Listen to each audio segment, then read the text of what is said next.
Back to news. Phone tapping కేసులో కీలక పరిణామం చోటు చేసుకుంది. మాజీ అడిషనల్ ఎస్పీ తిరుపతనను సిట్ విచారిస్తోంది.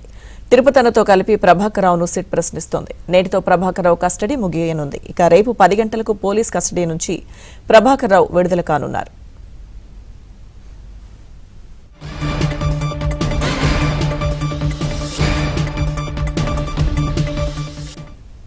సిట్ దర్యాప్తుకు సంబంధించి పూర్తి సమాచారం మా ప్రతినిధి ప్రవీణ్ అందిస్తారు.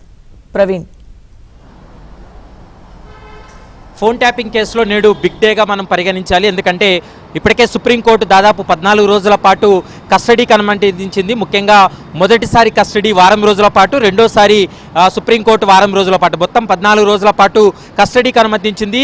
ఈ కస్టడీ ఈ రోజుతోటి ముగియనున్నది. రేపు ఉదయం 11 గంటలకు ప్రభాకర్ రావును కస్టడీ నుంచి పోలీసులు విడుదల చేసేటువంటి అవకాశం అయితే కనపడుతుంది.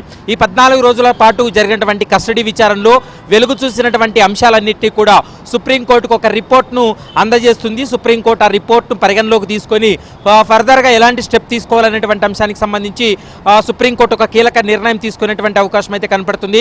ప్రస్తుతం అయితే మాత్రం ప్రభాకర్ రావును సిట్ అధికారులు ప్రశ్నిస్తున్నారు. ఇప్పటి వరకు పెన్ డ్రైవ్లో ఉన్నటువంటి డేటాతో పాటు రాజకీయ నేతలకు సంబంధించినటువంటి ఫోన్ ట్యాపింగ్ ఏవైతే చేశారో వాటికి సంబంధించి పూర్తి స్థాయిలో ఆరా తీస్తున్నటువంటి పరిస్థితి కనపడుతుంది. ఇప్పటికే డీజీపీ శివధర్ రెడ్డి 9 మంది అధికారులతో కలిపి ఒక సిట్ని ఏర్పాటు చేయడం జరిగింది.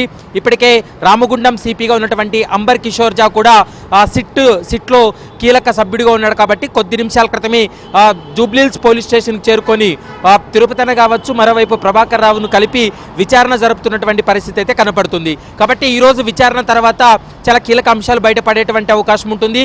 వీరి విచారణ ముగిసిన తర్వాత రాజకీయ నేతలకు నోటీసులు జారీ చేసి సిట్ అధికారులు విచారణ జరిపేటువంటి అవకాశం ఉంటుంది. మరోవైపు ఈ కేసులో ఛార్జ్షీట్ ఫైల్ చేసేందుకు కూడా పూర్తి స్థాయిలో సిట్ బృందం సిద్ధమైందని చెప్పాలి. ఎందుకంటే ఈ కేసులో ప్రభాకర్ రావు విచారణకు వచ్చిన తర్వాత ఛార్జ్షీట్ ఫైల్ కాలేదు. ప్రభాకర్ రావు విచారణ తర్వాత ఛార్జ్షీట్ ఫైల్ చేసేందుకు సిట్ అధికారులు కూడా పూర్తి స్థాయిలో సిద్ధం చేశారనేది కూడా మనకు స్పష్టంగా అర్థమవుతుంది.